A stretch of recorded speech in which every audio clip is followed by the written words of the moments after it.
ولقد آتينا بني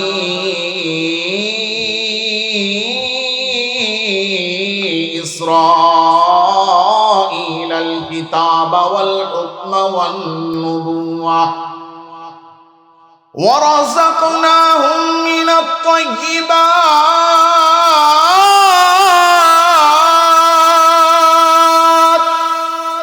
وفضلناهم على العالمين।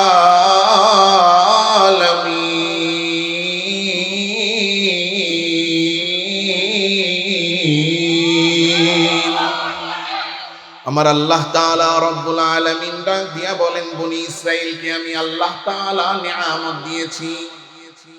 কি নিয়ামত আল্লাহ দিলেন? আল্লাহ বলেন, বনি ইসরাইলকে আমি নিয়ামত দিয়েছি নবী। পৃথিবীর ইতিহাসে যত জলিল কদর বড় বড় নবী আছে, সব নবীদেরকে আল্লাহ বনি ইসরাইলে পাঠাইছেন। পৃথিবীর মধ্যে দেখতে সবচেয়ে সুন্দর ছিলেন, এত সুন্দর যার চেয়ে সুন্দর কোনো মানুষ দুনিয়াতে নাই। হযরত ইউসুফ আলাইহিস সালাতু ওয়াস সালাম এত সুন্দর ছিলেন। রাতের বেলা যখন হযরত ইউসুফ রাস্তা দিয়া হাইটা যাইতেন, হযরত ইউসুফের চেহারার নূর এত বেশি ছড়িয়ে পড়তো। পূর্ণিমার রাতের বেলা যখন কিনা চাঁদ ওঠে, পূর্ণিমার চাঁদ, কোন ব্যক্তি যদি তার ঘরের বাতিটা বন্ধ করে জানালাটা খুলে দেয়, পূর্ণিমার ওই চাঁদের আলো ঘরের ভিতরে জানালা দিয়া কিরণ হইয়া যেমন ঘরের ভিতরে প্রবেশ করে, হযরত ইউসুফ রাতের বেলা যখন রাস্তা দিয়া হাইটা যাইতেন, তখন যদি কারো ঘরের জানালা খোলা থাকতো আর বাতি যদি বন্ধ থাকতো, ওই পূর্ণিমার চাঁদের কিরণ যেমন ঘরের মধ্যে প্রবেশ করে, ইউসুফ রাতের বেলা হাইটা গেলে ওই প্রত্যেকটা রাস্তার পাশের ঘরের মধ্যে ওই ইউসুফের চেহারার নূরের কিরণ পূর্ণিমার চাঁদের মতো প্রবেশ করত। পৃথিবীর মধ্যে সবচেয়ে সুন্দর পয়গম্বর হযরত ইউসুফ, সবচেয়ে সুন্দর মানুষ হযরত ইউসুফ। এই ইউসুফ আলাইহিস সালাতু ওয়াস সালামকে বনি ইসরাইলের নবী হিসেবে পাঠাইছেন কে? আল্লাহ বলেন, বনি ইসরাইল রে আমি শ্রেষ্ঠত্ব দিয়েছি নবী দিয়ে। কেমন নবী আল্লাহ বনি ইসরাইলে দিলেন? পৃথিবীর মধ্যে সবচেয়ে সুন্দর কণ্ঠ ছিল হযরত দাউদ আলাইহিস সালামের। এত সুন্দর কণ্ঠ ছিল হযরত দাউদের। সমুদ্রের পাড়ে বৈশা বৈশা হযরত দাউদ আলাইহিস সালাম জাবুর কিতাব তিলাওয়াত করতেন। তার কণ্ঠ এত সুমধুর ছিল যে এই কণ্ঠ শুনে সমুদ্রের তলদেশ থেকে মাছগুলো এসে সব সমুদ্রের তীরে এসে ভিড় জমাইত। পৃথিবীর মধ্যে সবচেয়ে সুন্দর কণ্ঠ হযরত দাউদকে আল্লাহ দিয়েছেন। এত সুন্দর কণ্ঠ যে গর্তের ভিতরের পোকামাকড় আর পিপিলিকা গুলো এই কণ্ঠ শোনার জন্য বের হয়ে যাইত। এই যে সবচেয়ে সুন্দর কণ্ঠের নবী দাউদ আলাইহিস সালাম, তাকেও এই বনি ইসরাইলের নবী হিসেবে পাঠাইছেন কে? আল্লাহ বলেন, বনি ইসরাইলকে আমি শ্রেষ্ঠত্ব দিয়েছি নবী দিয়া। কেমন নবী আল্লাহ হযরত বনি ইসরাইলে পাঠাইছেন? পৃথিবীর বুকে আল্লাহ একজন নবীকে পাঠাইছিলেন, যেই নবীর সাথে আল্লাহ আসমান থেকে সরাসরি দুনিয়ার জমিনে রাইখা কথা বলেছেন। নবী দুনিয়ার জমিনে দাঁড়াইয়া ছিলেন, আল্লাহ আসমানে দুইজন এই একসাথে সরাসরি কথা বলেছেন। এই যে আল্লাহর সাথে কথা বলনেওয়ালা নবী কালিমুল্লাহ হযরত মূসা আলাইহিস সালাতু ওয়াস সালাম, হযরত মূসা আল্লাহকে ডাক দিয়া বললেন, আল্লাহ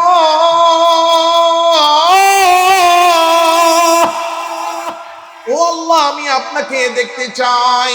আল্লাহ তাআলা রব্বুল আলামিন বলেন, লাম তারানি,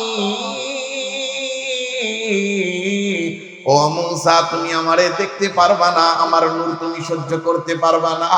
মূসা বলেন, আল্লাহ একটাবার সুযোগ দেন, আমি চেষ্টা করে দেখি। ফালাম্মা তাজাল্লা রাব্বুহু লিল জাবালি জাআলাহু দাক্কা,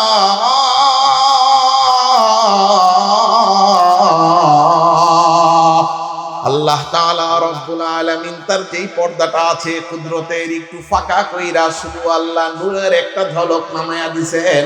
যে পাহাড়ের উপরে এই নূরের ঝলক পড়েছে, পুরো পাহাড়টা জ্বলে পুড়ে ছারখার হয়ে গেছে।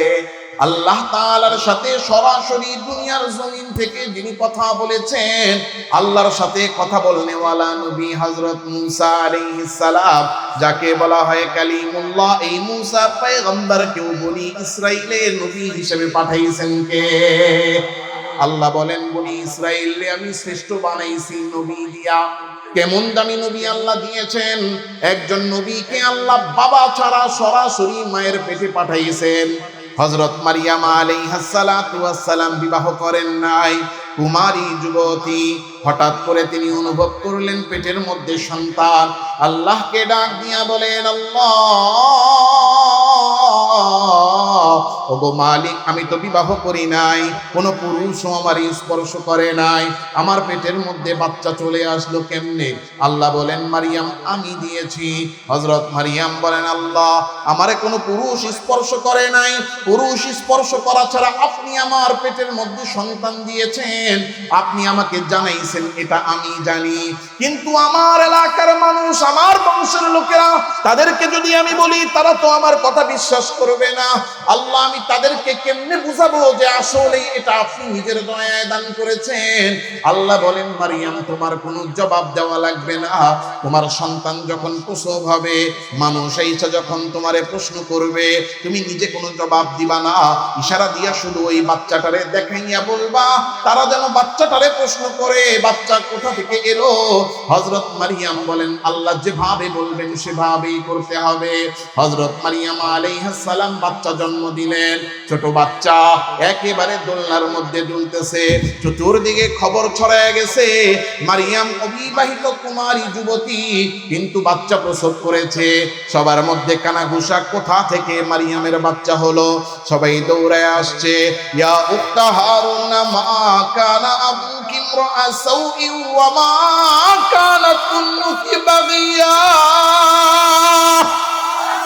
ও মারিয়াম, তোমার বাবারেও ভালো জানতাম, তোমার মারেও ভালো জানতাম, তোমারেও তো ভদ্র মনে করেছিলাম, কিন্তু আয় হায় এ কি কারবার, তোমার সন্তান কেমনে হলো? হযরত মারিয়াম আলাইহিস সালাম আল্লাহর হুকুম অনুযায়ী কোনো জবাব দেন না। সবাই ঘিরে ধরছে, প্রশ্নে জর্জরিত। ফাশারাত ইলাই, দেখেন আর কোনো উপায় নাই, আঙ্গুলটা দিয়া দেখাইয়া দিয়া বলেন, এই প্রশ্ন আমারে কইরো না। ফাশারাত ইলাই, ওই যে তাকে দেখো আমার ছোট্ট বাচ্চাটা দোলনায় দুলে, তার কাছে গিয়া জিজ্ঞাসা করো। সবাই ইশারা দেখা বলে, কাইফা নুকাল্লিমু মান কানা ফিল মাহদি সাবিয়া। আয় হায় ও মারিয়াম, আমরা তো মনে করেছিলাম তোমার চরিত্র খারাপ হয়েছে, এখন দেখি মাথাও খারাপ হয়ে গেছে। তুমি বলতেছো ওই ছোট বাচ্চার কাছে জিজ্ঞাসা করতে, মাত্র একদিন হয়েছে ভূমিষ্ঠ হলো, ওই বাচ্চারে কি জিজ্ঞাসা করবো, সে আর কি বা উত্তর দিবে? হযরত মারিয়ামকে যখন উপহাস করা শুরু করলো, আমার আল্লাহ তাআলা ওই যে বাবাহীন সন্তান দোলনায় দুলতেছে, ওই বাচ্চার জবান আমার আল্লাহ খুলে দিলেন। ক্বালা ইন্নী আবদুল্লাহ।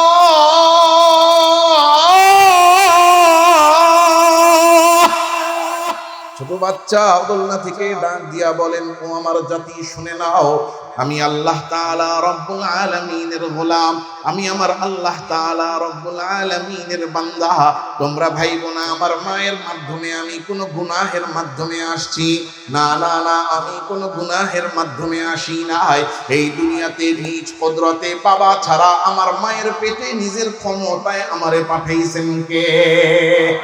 আমার আল্লাহ আমারে পাঠাইয়া দিয়েছেন তার বান্দা হিসেবে। শুধু তাই না, আতানিয়াল কিতাব, আমার আল্লাহ আমাকে কিতাব দিয়েছেন ইনজিল। ওয়াজালানি নাবিয়্যা, তোমাদের নবী বানাইছেন। শুধু তাই না, ওয়াজালানি মুবারাকান আইনামা কুনতু, এখানেই থাকি না কেন আল্লাহ আমারে সবার জন্য বরকতের বানাইছেন। কেমন বরকতপূর্ণ আল্লাহ বানাইছেন! ওই ছোট্ট সন্তানটা যখন বড় হয়ে নবী হয়েছেন, কোন মৃত পশুরে গিয়া খালি বলতেন আল্লাহর হুকুমে জীবিত হয়ে যাও, তিনি বলার সাথে সাথে মরা প্রাণীও জীবিত হয়ে যাইতেন। এই যে বাবাহীন নিজের কুদরতে যেই নবীকে আল্লাহ মারিয়ামের পেটে পাঠাইলেন, রূহুল্লাহ হযরত ঈসা আলাইহিস সালাম, এই ঈসা আলাইহিস সালামকেও বনি ইসরাইলের নবী হিসেবে পাঠাইছেন কে? আল্লাহ বলেন বনি ইসরাইল রে শ্রেষ্ঠ বানাইলাম নবী দিয়া। তাহলে বলেন তো নবী দিছেন কম না বেশি? ছোট ছোট না বড় বড়? আল্লাহ বলেন নবী দিয়া শ্রেষ্ঠ বানাইছি। পৃথিবীর ইতিহাসে যত জলিল ও কদর বড় বড় নবী, সব নবীদেরকে বনি ইসরাইল আল্লাহ বানাইছে। আল্লাহ বলেন নবী দিছি। এবার আল্লাহ বলেন কিতাব দিয়া শ্রেষ্ঠ বানাইছি। কি দিয়া? আসমানি কিতাব কয়টা? 100 সহিফা। আর বড় বড় কয়টা? 4টা। বলেন কয়টা? 1 নাম্বার কোরআন। বলেন কি? এই কোরআন আল্লাহ আমাদেরকে দিয়েছে। এর বাইরে 3টা কিতাব আছে, তাওরাত, জাবুর। নাম জানেননি? আবার বলেন তাওরাত, জাবুর, ইনজিল। এই 3ও কিতাব আল্লাহ বনি ইসরাইলে দিয়েছেন। জাবুর দিয়েছেন হযরত দাউদ আলাইহিস সালামকে, তিনি বনি ইসরাইলের নবী। তাওরাত দিয়েছেন হযরত মূসা আলাইহিস সালামকে, তিনি বনি ইসরাইলের নবী। ইনজিল দিয়েছেন হযরত ঈসা আলাইহিস সালামকে, তিনিও বনি ইসরাইলের নবী। তাহলে আল্লাহ তাআলা আসমানি 4 কিতাবের মধ্যে 3টাই দিয়েছেন বনি ইসরাইলে। তাহলে বলেন তো আসমানি কিতাব আল্লাহ বনি ইসরাইলে দিলেন কম না বেশি? আল্লাহ বলেন কিতাব দিয়া শ্রেষ্ঠ বানাইছি, কারণ বেশি কিতাব দিয়েছি। আল্লাহ তাআলা রব্বুল আলামিন বলতেছেন শুধু তাই না, দুনিয়ার জমিনে বনি ইসরাইল রে আমি আল্লাহ ক্ষমতাও বেশি দিয়েছি। কেমন ক্ষমতা আল্লাহ, কেমন রাজত্ব বনি ইসরাইলে আল্লাহ দিয়েছেন। পৃথিবীর ইতিহাসে যত বাদশা এসেছে সবচেয়ে ক্ষমতাধর বাদশা হযরত সুলাইমান আলাইহিস সালাতু ওয়াস সালাম। কেমন ক্ষমতাধর বাদশা ছিলেন হযরত সুলাইমান আলাইহিস সালাম? সারা পৃথিবীর বাদশা। না না, শুধু মানুষের বাদশা না, বরং মানুষেরও বাদশা, সাথে জিনদেরও বাদশা হযরত সুলাইমানকে বানাইছেন কে? ওয়াহুশিরা লিসুলাইমান জুনুদুহু মিনাল জিন্নি ওয়াল ইনস ওয়াত-তায়রি ফাহুম ইউযাউন।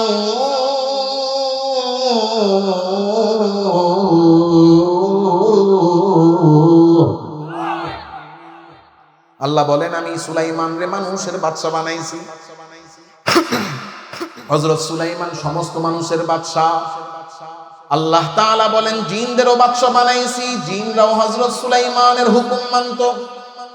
আল্লাহ তাআলা বলেন সুলাইমানকে আমি পাখির বাদশা বানাইছি, পাখিরাও হযরত সুলাইমানের হুকুম মানত। আমরা যেই পশু দেখি, প্রাণী দেখি, তারাও হযরত সুলাইমানের কথা মানত। আল্লাহ বলেন পশু পাখি প্রাণী আর জিন ইনসান না, বরং যেই জিনিসরে কেউ নিয়ন্ত্রণ করতে পারে না, এই যে প্রবাহিত বাতাস, এই বাতাসরেও সুলাইমান আলাইহিস সালামের অধীনস্থ বানায়া দিয়েছেন কে? ওয়ালি সুলাইমান আর-রিহা গুদুহা শাহরুন ওয়া রাওয়াহুহা শাহর। আল্লাহ তাআলা রব্বুল আলামিন বাতাসরে সুলাইমানের অনুগত এমন ভাবে বানায়া দিয়েছেন, হযরত সুলাইমান যদি বলতেন বাতাস প্রবাহিত হও, বাতাস প্রবাহিত হতো। তিনি যদি বলতেন বাতাস বন্ধ হও, বাতাস বন্ধ হয়ে যাইত। সুলাইমান যদি বলতেন বাতাস উড়াইয়া নিয়ে যাও, এক সকালে বাতাস 1 মাসের রাস্তা উড়াইয়া অতিক্রম করে নিয়ে যাইত। এই যে ক্ষমতা হযরত সুলাইমান আলাইহিস সালামকে আল্লাহ দিয়েছেন, কম না বেশি? জোরে কোন কম না বেশি? এই ক্ষমতাধর বাদশা সুলাইমান আলাইহিস সালাতু ওয়াস সালামকেও বনি ইসরাইলে পাঠাইছেন কে? আরো জোরে বলেন কে? আল্লাহ বনি ইসরাইলের নবী দিলেন কম না বেশি? কিতাব দিলেন কম না বেশি? ক্ষমতা দিলেন কম না বেশি? আল্লাহ বলেন এইগুলা তো দিয়েছি আমি আল্লাহ বনি ইসরাইলরে পৃথিবীর মধ্যে সর্বোত্তম রিজিক দিয়েছি। ওয়ারাযাকনাহুম মিনাত-তাইয়্যিবাত, এমন উত্তম রিজিক দিয়েছি যা অন্য কাউকে দেই নাই। কেমন উত্তম রিজিক আল্লাহ বনি ইসরাইলকে দিলেন।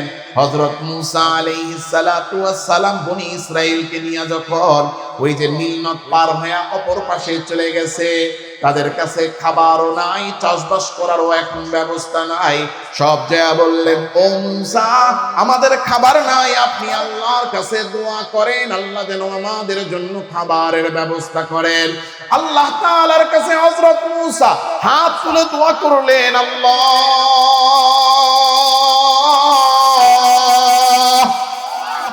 ও মালিক, আমার গোত্রের লোকেরা, বনি ইসরাইলের লোকেরা সমুদ্র পার হয়ে চলে আসছে, বাড়ি ঘর, টাকা পয়সা, খাবার দাবার, ফসল সব রেখে আসছে। এখন যে খাবার খাবে তাদের তো রিজিকের ব্যবস্থা নাই। আপনি রাজ্জাক, আপনি রিজিকের ব্যবস্থা করেন। আমার আল্লাহ বলেন, মুসা তোমার দোয়া কবুল করা হলো, বনি ইসরাইলের জন্য রিজিকের বাজেট পাস হলো। কি রিজিক আল্লাহ দিবেন? আমার আল্লাহ বলেন, বনি ইসরাইলিতে আমি দুনিয়াতে রাইখা, জমিনে রাইখা আমি জান্নাতের খাবার খাওয়াবো। وظللنا عليكم الغمام وأنزلنا عليكم المن والسلوى।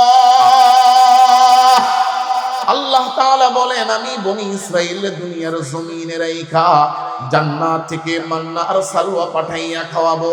আল্লাহ তাআলা একটানা 40 বছর জান্নাত থেকে 2 বেলা করে মান্না আর সালওয়া পাঠাইয়া বনি ইসরাইলকে রিজিক দিয়েছেন। তাইলে রিজিক দিলেন উত্তম, বলেন কম না বেশি? আলহামদুলিল্লাহ الحمد لله نحمده ونستعينه ونستغفره ونؤمن به ونتوكل عليه ونعوذ بالله من شرور أنفسنا ومن سيئات أعمالنا من يهد الله فلا مضل له ومن يضلله فلا هادي له ونشهد أن لا إله إلا الله وحده لا شريك له ونشهد أن سيدنا وسندنا وحبيبنا وحبيب ربنا وطبيبنا وطبيب قلوبنا ومحبوبنا ومعشوقنا ومولانا محمدا عبده ورسوله الذي أرسله الله تعالى بالحق بشيرا ونذيرا وداعيا إلى الله بإذنه وسراجا منيرا أما بعد فأعوذ بالله من الشيطان الرجيم بسم الله الرحمن الرحيم أم يحسدون الناس على ما آتاهم الله من فضله فقد آتينا آل إبراهيم الكتاب والحكمة وآتيناهم ملكا عظيما اللهم صل على سيدنا ونبينا وشفيعنا وحبيبنا ومولانا محمد صلى الله تعالى عليه وعلى آله وأصحابه وبارك وسلم سبحانك لا علم لنا إلا ما علمتنا إنك أنت العليم الحكيم سبحانك لا علم لنا إلا ما علمتنا إنك أنت العليم الحكيم صدق الله مولانا العظيم بارك الله لنا ولكم في القرآن العظيم ونفعنا وإياكم بالآيات والذكر الحكيم সমস্ত প্রশংসা একমাত্র আল্লাহ সুবহানাহু ওয়া তাআলার জন্য, যে মহিয়ান গরিয়ান সর্বশক্তিমান দয়ালু দাতা মেহেরবান রব্বুল আলামিন মাওলাল করিম আল্লাহ সুবহানাহু ওয়া তাআলা আমাকে আপনাকে কামসাইদ পঞ্চায়েত কমিটির উদ্যোগে দারুল উলুম ঈদগাহ মাদ্রাসা এতিমখানা ও কবরস্থানের উন্নয়ন কল্পে প্রথম বার্ষিক আজকের এই ওয়াজ ও দোয়ার মাহফিলের প্যান্ডেলে ওলামায়ে কেরামের সোহবতে, দ্বীনের নিসবতে, কোরআনের মহাব্বতে দ্বীনি কিছু কথা বলা ও শোনার জন্য আল্লাহ আমাকে আপনাকে আল্লাহ তাআলা রব্বুল আলামিনের দেওয়া হায়াতের সময় কাজে লাগিয়ে এই বরকতপূর্ণ মাহফিলের প্যান্ডেলে আসার ও বসার তৌফিক দিয়েছেন। এই জন্য প্রত্যেকেই অন্তরের অন্তঃস্থল থেকে আল্লাহ সুবহানাহু ওয়া তাআলার দরবারে কৃতজ্ঞ হয়ে কৃতজ্ঞতা আদায় করে কালিমাতুশ শুকর পাঠ করে আওয়াজ করে জোরে সোরে আমরা প্রত্যেকেই বলি আলহামদুলিল্লাহ। আমি কোনো ভূমিকা রাখবো না, সরাসরি আপনাদের সামনে কোরআনুল কারীম থেকে যে আয়াত পড়েছি সেই আয়াতের আলোকে কিছু কথা বলার চেষ্টা করব। আল্লাহ তাআলা যেন উপকারী কিছু কথা আমাকে বলার, আপনাদেরকে শোনার এবং আমাদের সবাইকে বুঝে আমলের তৌফিক দেন। সকলে বলি আমিন। এই পৃথিবীতে আমরা যত মানুষ আছি, যাদের মাথা ঠিক আছে, সুস্থ মস্তিষ্কের মানুষ, আমরা প্রত্যেকেই চাই সুখ শান্তি। আমাদের জীবনে আমরা সুখ চাই, শান্তি চাই।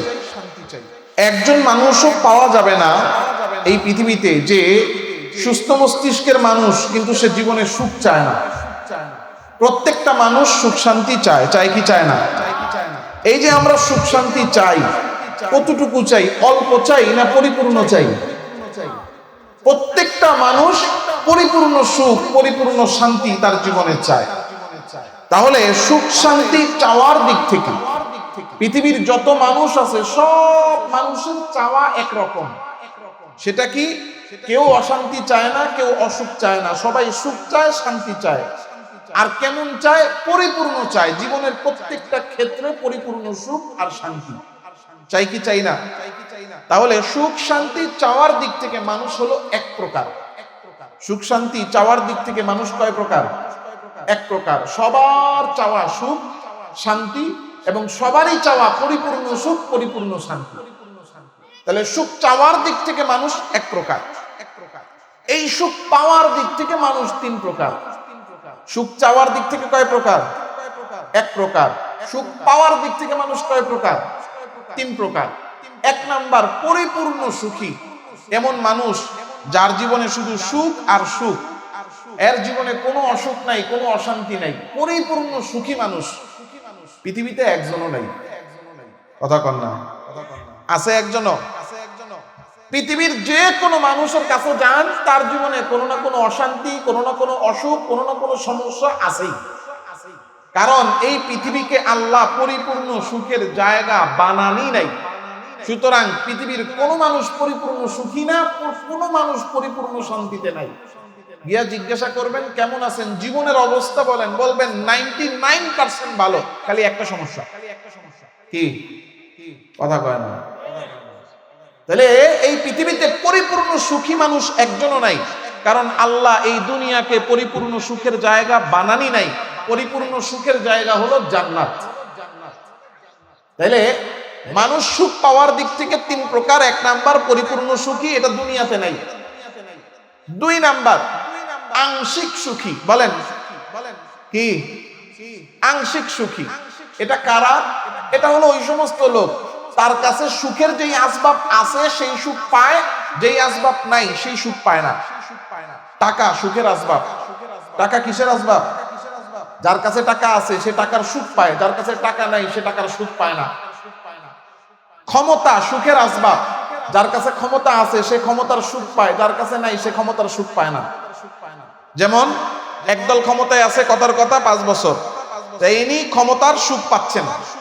পরের বার গিয়ে তিনি ভোটে হেরে গেছেন, ক্ষমতা ওনার কাছে নাই, ক্ষমতায় আসছে আরেক দল। তাইলে 5 বছর যিনি সুখে ছিলেন এখন আর উনি আর ক্ষমতার সুখে নাই। তাহলে ক্ষমতা সুখের আসবাব। যার কাছে আছে সে ক্ষমতার সুখ পায়, যার কাছে নাই সে ক্ষমতার সুখ পায়। বিবি সুখের আসবাব। ঘরের মধ্যে যার বিবি আছে সে বিবির সুখ পায়, যার বিবি নাই তার জন্য রাত্রেবেলা গেট দরজা খোলা আর গরম ভাত নিয়ে অপেক্ষা করার লোক নাই। তাহলে দুনিয়াতে মানুষ সুখ পায় কতটুকু? যার কাছে সুখের আসবাব আছে যতটুকু। বাড়ি সুখের আসবাব, যার আছে সে বাড়ির সুখ পায়, যার নাই সে পায় না। গাড়ি সুখের আসবাব, যার আছে সে গাড়ির সুখ পায়, যার নাই সে সুখ পায় না। দুনিয়াতে সন্তান সুখের আসবাব, যার আছে সে সন্তানের সুখ পায়, যার সন্তান নাই সে বাবা ডাক শোনার আনন্দ, সেই মজা, এই শান্তি সে পায় না। তাহলে এক নাম্বার সুখ পাওয়ার দিক থেকে মানুষ তিন প্রকার। এক নাম্বার পরিপূর্ণ সুখী একজনও নাই। দুই নাম্বার আংশিক সুখী, যেই আসবাব আছে ওই আসবাবের সুখ পায়। টাকা যার আছে সে টাকার সুখ পাচ্ছে, যার নাই সে সুখ পায় না। তাহলে মানুষ সুখ পায় আংশিক, কতটুকু, যার কাছে সুখের আসবাব আছে যতটুকু। তিন নাম্বার প্রকার মানুষ হলো তার কাছে আসবাব যেটা নাই সেটার সুখ তো সে পায় না, যেই আসবাব তার কাছে আছে থাকার পরেও সে ওইটার সুখ অনুভব করে না। টাকা আছে থাকার পরেও সে এই টাকার সুখ অনুভব করে না। বাড়ি আছে, বাড়ি থাকার পরেও এই বাড়ির সুখ সে অনুভব করে না। গাড়ি আছে, গাড়ি থাকার পরেও সেই গাড়ির সুখ অনুভব করে না। তার দোকান একটা আছে, থাকার পরেও এই দোকান থাকলে যে সুখ পাওয়ার কথা এই সুখ সে অনুভব করে না। অর্থাৎ তার কাছে যে আসবাব আছে ওই আসবাব থাকার পরেও ওই আসবাবের সুখ পায় না। এই যে আসবাব, সুখের আসবাব আছে থাকার পরেও ওই সুখ অনুভব করে না, এটা কারা? আমার কথা কি মন দিয়ে শুনতেছেন? এটা হলো ওই সমস্ত লোক যে নিজের কি আছে এইটা নিয়ে চিন্তা করে না, এইটা নিয়ে সন্তুষ্ট না, সারাদিন পড়ে থাকে অন্যের কি আছে তা নিয়ে। নিজের দুইতলা বাড়ি আছে, দুইতলা বিল্ডিং এ থাকার একটা শান্তি আছে না? কিন্তু সে দুইতলা বিল্ডিং এ ঘুমায়, ঘুমায় আর শান্তি পায় না, সারাদিন মনের মধ্যে অশান্তি। কেন? তার নিজের দুইতলা আছে, এটা নিয়ে তার সুখে থাকার কথা, সুখে থাকে না। কেন থাকে না? নিজের কি আছে এটা নিয়ে ফিকির নেই। ফিকির কি? আমার দুইতলা, পাশের জনেরটা চারতলা কেন?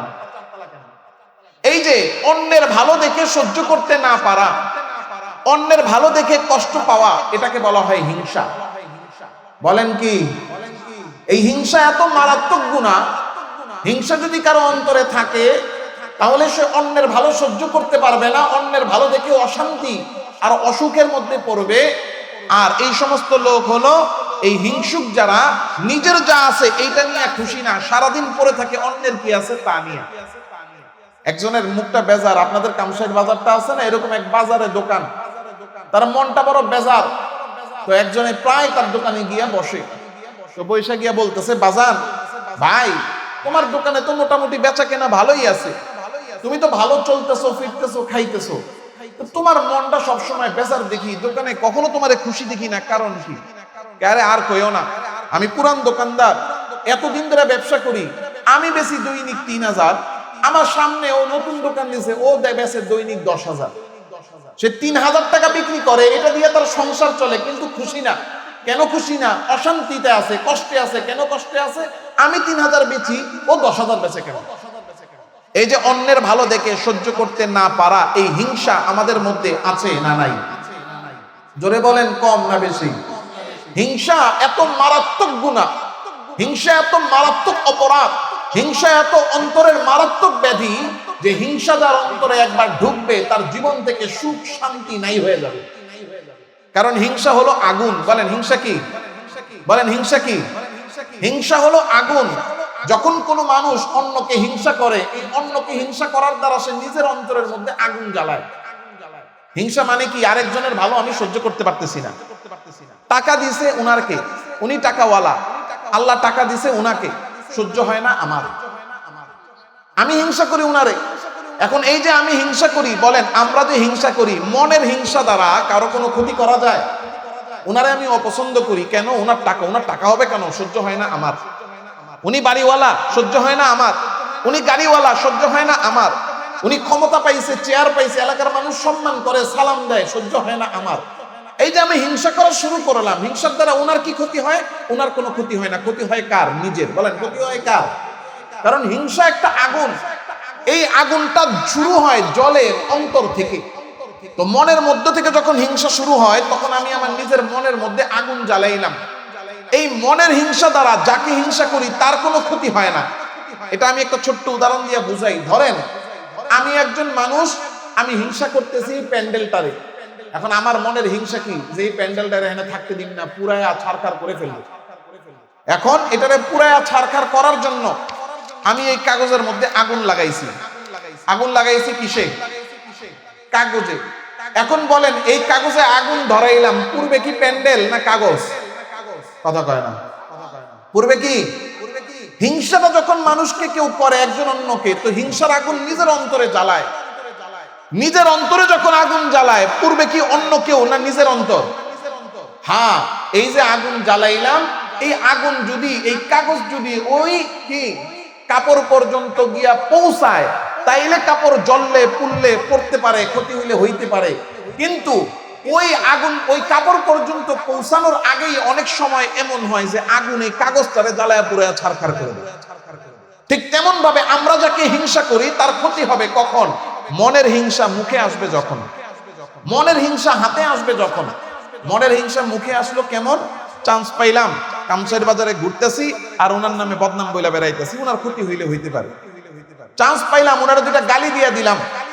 চান্স পাইলাম, ওনার নামে দুইটা মিথ্যা কথা বানায়া এলাকার মধ্যে প্রচার করে দিলাম। মনের হিংসার দ্বারা শুধু নিজের ক্ষতি, যারা হিংসা করে তার ক্ষতি হয় না। ক্ষতি হয় কখন? মনের হিংসা মুখে আসে যখন, মনের হিংসা হাতে আসে যখন। দেখতে পারি না, চান্স পাইলাম একটা ধাক্কা দিয়ে দিলাম। দেখতে পারি না, চান্স পাইলাম হাত দিয়ে ওনার একটা সম্পদ নষ্ট করে দিলাম। চান্স পাইলাম ওনার একটা আঘাত করে দিলাম। তাইলে মনের হিংসা দ্বারা ক্ষতি হয় না। ক্ষতি হয় কখন? মনের হিংসা মুখে অথবা হাতে আসে যখন। কিন্তু আমি আর আপনি যে অন্য আরেকজনকে হিংসা করতেছি, অন্তরের মধ্যে হিংসার আগুন জ্বালাইলাম। একবার হিংসার আগুন অন্তরে জ্বালাইলে ওনার ক্ষতি হবে না, কিন্তু নিজে নিজের হিংসার আগুনে জইলা পুইরা আছে না শেষ। দুইতলা বিল্ডিং এ শুইয়া শুইয়া তার একটা আরাম পাওয়ার কথা, শান্তি পাওয়ার কথা, পায় না। কারণ মনের মধ্যে সারাদিন খালি জ্বলন। কি জ্বলন? যে আমার পাশের জনের চাপতলা কেন। এজন্য হিংসার দ্বারা মানুষের জীবন থেকে এক নম্বরে নষ্ট হয় শান্তি। বলেন, হিংসার দ্বারা এক নম্বরে কি নষ্ট হয়? শান্তি। হিংসার দ্বারা দুই নাম্বার ক্ষতি হয়, মানুষের ঈমান নষ্ট হয়। হিংসার দ্বারা কি নষ্ট হয়? এই কথা বললেন, কি নষ্ট হয়? কেমনে নষ্ট হয়? কারণ আমি আর আপনি যে হিংসা করি, কি নিয়ে হিংসা করি? ওনার টাকা আছে, ওনার বাড়ি হইছে, ওনার গাড়ি হইছে, ওনার ক্ষমতা হইছে, ওনার ইজ্জত হইছে। বলেন তো, এই টাকা পয়সা, বাড়ি গাড়ি, ক্ষমতা, ইজ্জত, সম্মান আমি আপনি দিছি না আল্লাহ দিছেন? দিছেন কে? আল্লাহর বান্দাকে নিয়ামত দিল আল্লাহ, অপছন্দ করি আমি। ওনার টাকা হচ্ছে, আমার সহ্য হয় না। ওনার ক্ষমতা হচ্ছে, আমার সহ্য হয় না। উনি বাড়ি বড় করতেছে, আমার কাছে এটা ভাল লাগে না। হ্যাঁ, উনি ক্ষমতা পাচ্ছে, আমার কাছে এটা অপছন্দ। আচ্ছা, এই যে টাকা, বাড়ি, গাড়ি, ক্ষমতা, সন্তান, ইজ্জত, সম্মান, শান্তি, সুখ, এই যে উনি পাচ্ছে, এটা কি আমি আপনি দুনিয়ার কোনো মানুষ দেয় না আল্লাহ দেয়? আল্লাহর বান্দাকে নিয়ামত দেয় আল্লাহ, অপছন্দ করি আমি। আল্লাহর বান্দাকে নিয়ামত দিচ্ছেন আল্লাহ, ভালো লাগে না আমার। আল্লাহর বান্দাকে নিয়ামত দিচ্ছেন আল্লাহ, অপছন্দ করে, অসহ্য লাগতেছে আমার। কেমন যেন আমি আল্লাহকেই বলতে চাই, আল্লাহ ওনারে টাকার মালিক কেন বানাইলেন? আপনি ঠিক করেন নাই। কেমন যেন আমি আল্লাহকে বলতে চাই, আল্লাহ ওনারে বাড়িওয়ালা কেন বানাইলেন? আপনার বন্টন ঠিক হয় নাই, ভুল হইছে। কি হিংসা করা মানে কি? ওনার টাকা হচ্ছে, আমার সহ্য হয় না, এর মানে কি? যে আল্লাহ ওনারে টাকা দিতেছে, ঠিক করতেছে না। কথা কি বুঝতেছেন? মনোযোগ আছে আপনাদের? হিংসা করা মানে হলো বন্টনে অসন্তুষ্টি। কার? আল্লাহর বন্টনে যদি কেউ অসন্তুষ্টি প্রকাশ করে, আল্লাহর বন্টনটা যদি কেউ ভুল মনে করে, আল্লাহর বন্টনকে কেউ যদি সঠিক মনে না করে, তার ঈমান আছে না গেছে? জোরে বলেন। আম ইয়াহসুদুনান নাসা আলা মা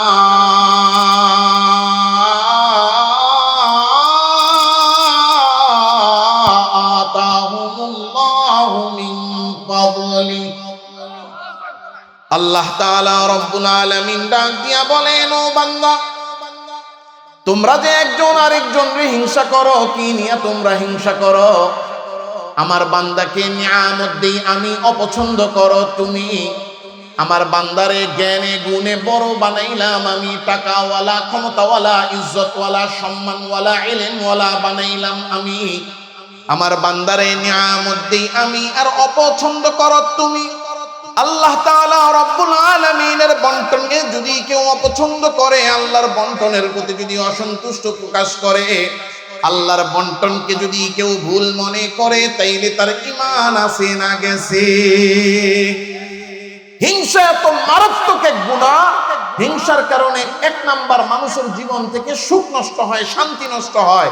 দুই নাম্বার, হিংসার কারণে মানুষের জীবন থেকে ঈমান নষ্ট হয়। হিংসা এত মারাত্মক, হিংসার কারণে মানুষ ঈমান থেকে বঞ্চিত হয়। পৃথিবীর মধ্যে সবচেয়ে জ্ঞানী গুণী আল্লাহর পক্ষ থেকে নিয়ামত প্রাপ্ত জাতি ছিল বনি ইসরাইল। পৃথিবীর ইতিহাসে আল্লাহ সবচেয়ে শ্রেষ্ঠ জাতি বানাইছে বনি ইসরাইলকে। বলেন পৃথিবীর শ্রেষ্ঠ জাতি কারা? সবচেয়ে শ্রেষ্ঠ জাতি ছিল বনি ইসরাইল। আল্লাহ পৃথিবীর ইতিহাসে বনি ইসরাইলকে সব নিয়ামত দিয়ে শ্রেষ্ঠ বানাইছেন। শ্রেষ্ঠ জাতি বনি ইসরাইল। শ্রেষ্ঠ জাতি হওয়ার পরেও বনি ইসরাইলিরা ঈমান আনতে পারে নাই, এরা মুসলমান হইতে পারে নাই, শুধুমাত্র হিংসার কারণে। কিসের কারণে? এখন বনি ইসরাইল যে শ্রেষ্ঠ জাতি, এটা কি আমার কথা না আল্লাহর কথা? জোরে বলেন। আল্লাহ তাআলা রব্বুল আলামিন বলছেন, নবী দিলেন বেশি, উত্তম কিতাব দিলেন বেশি, রিজিক দিলেন বেশি, ক্ষমতা দিলেন বেশি, সব নিয়ামত বেশি বেশি দিয়া আল্লাহ বলেন ফাদ্দালনাহুম আলাল আলামিন, সারা পৃথিবীর মধ্যে শ্রেষ্ঠ জাতি হিসেবে বনি ইসরাইলকে প্রতিষ্ঠিত করে দিলেন কে? এই শ্রেষ্ঠ জাতি হওয়ার পরেও জ্ঞানে গুণে নবীতে কিতাবে ক্ষমতায় রিজিকে সব দিক দিয়া কি শ্রেষ্ঠ হওয়ার পরেও তারা মুসলমান হইতে পারে নাই, ঈমান আনতে পারে নাই, শুধুমাত্র হিংসার কারণে। শুধুমাত্র কিসের কারণে? শুধুমাত্র হিংসার কারণে। এখন প্রশ্ন হইল হিংসাটা কিসের? কথা বলে না, এই প্রশ্নটা আসে না? কি হিংসার কারণে তারা ঈমান আনলো না? এই হিংসাটার কারণ যদি জানতে হয় তাইলে আমাদেরকে ইতিহাসে যাইতে হবে। এই প্যান্ডেলের পাশে বাচ্চাদের কথা বলে একটু বন্ধ করলে ভালো হয়। বাহিরে হিংসার ইতিহাস যদি আমাদের জানতে হয় তাইলে যাইতে হবে বাবার কাছে। বলেন হিংসার ইতিহাস জানার জন্য যাইতে হবে কার কাছে? কারণ যে কোনো মানুষের ইতিহাস শুরু হয় তার বাবারে দিয়া। একজন ডাক্তারের জীবনী লিখবেন, ডাক্তার অমুক, এরপরে সবার আগে লেখে বাবার নাম। কি? ইঞ্জিনিয়ার অমুক, সবার আগে লেখে কার নাম? চেয়ারম্যান অমুক, সবার আগে লেখে কার নাম?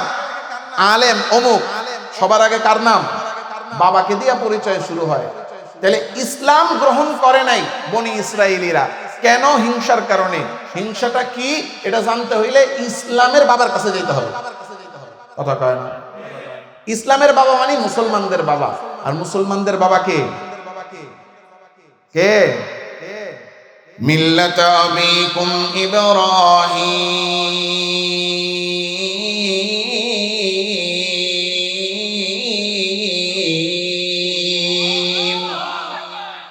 হুয়া সাম্মাকুমুল মুসলিমিন।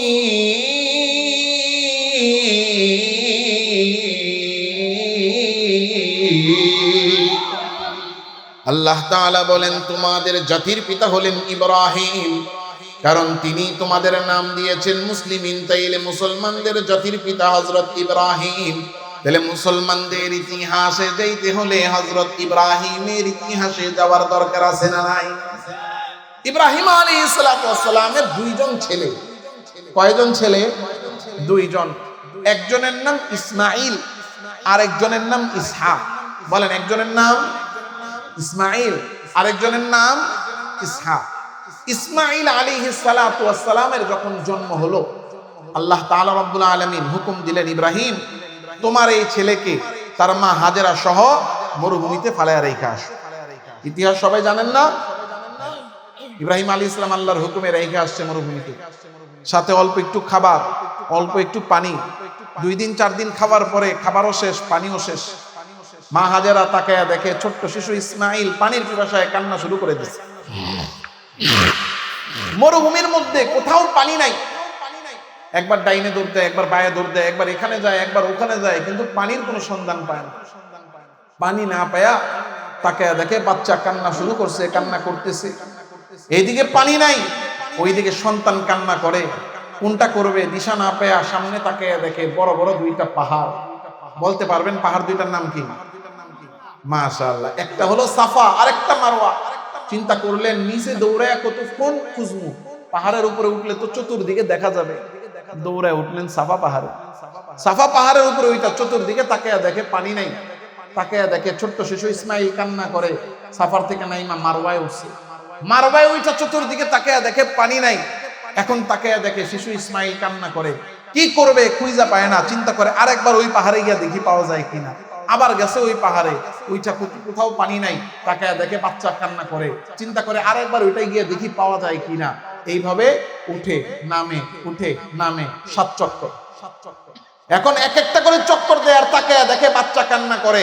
7 চক্কর হওয়ার পরে তাকায় দেখে এই বাচ্চা কান্না করতেছিল, কান্না বন্ধ হয়ে গেছে, রোদ্রে পড়তেছিল। এখন কোথা থেকে যেন একটা মেঘ এসে ছায়া দেয়, আর মেঘের ছায়ায় বৈশা বৈশা ছোট্ট শিশু ইসমাইল খেলা শুরু করে দিচ্ছে। এখন এই ইসমাইলের দিকে তাকিয়ে দেখে খেলা করে, আর যেখানে পা ফালায় সেখানেই দেখা যায় নিচে বালুর নিচ থেকে, মরুভূমির তলদেশ থেকে পানির প্রবাহিত হয়। আমার আল্লাহ তাআলা হযরত ইসমাইল আলাইহিস সালামের পায়ের আঘাতে মরুভূমির নিচ থেকে একটা কুয়া জারি করে দিলেন। বলেন তো কুয়াটার নাম কি? জমজমের কুয়া আল্লাহ জারি করে দিলেন। এখন পানির ব্যবস্থা হয়ে গেছে। মা হাজেরা তাড়াতাড়ি যায় এই কুয়াটার চতুর্দিক থেকে দেয়াল দিয়ে আটকাইছে। এই কুয়া জমজম কুয়া আল্লাহ তাআলা রাব্বুল আলামিন দান করলেন মরুভূমির মধ্যে। এখন ইসমাইল আলাইহিস সালাম এখানে তার মা হাজেরা সহ রইলেন। কিছুদিন পরে ইব্রাহিম আলাইহিস সালাম আসছে খবর নিতে যে আমার ছেলে আর ছেলের মা কেমন আছে। আসার পরে দেখতেছেন ছেলেও ভালো, ছেলের মাও ভালো। আল্লাহর কাছে শুকরিয়া আদায় করতেছেন। আল্লাহ বলেন, ইব্রাহিম তুমি যেহেতু শুকরিয়া আদায় করতে চাও, তো এই জমজম কুয়ার পাশে আমার একটা ঘর বানাও। আল্লাহ তাআলা রব্বুল আলামিন হুকুম করলেন। এবার এই কুয়ার পাশে আল্লাহর জন্য একটা ঘর বানানো হলো। বলেন তো ঘরটার নাম কি? কাবা ঘর। কি ঘর? কাবা ঘর বানানো হলো। তাইলে মরুভূমি, যেখানে কোনো মানুষ বসবাসের কোনো ব্যবস্থা ছিল না, আল্লাহ আগে পানি দিলেন। এখন এই পানির জন্য তো এখানে কেউ আসবে না, আল্লাহ এখানে একটা ঘর দিলেন। ঘরের নাম কি? কাবা ঘর। এখন চতুর্দিক থেকে মানুষ হজ করতে আসা শুরু করছে। মানুষ আসে যেখানে, ব্যবসা বাণিজ্য হয় সেখানে। এখন ব্যবসায়ীরাও আসে ব্যবসা করতে। আয়েশা বলে, ইসমাইল আপনার কাছে তো পানি আছে, আপনি আমাদেরকে পানি দেন, আমরা এখানে বসবাস করি, আপনারে টাকা পয়সা আপনার প্রয়োজনীয় যা লাগে এগুলো আমরা দিব। ইসমাইল আলাইহিস সালাম বললেন, ঠিক আছে, তোমরা এখানে পানি নাও, বসবাস করো। এই জায়গায় আস্তে আস্তে আস্তে আস্তে মানুষ বসবাস করতে করতে এই মরুভূমিতে একটা শহর তৈরি হলো।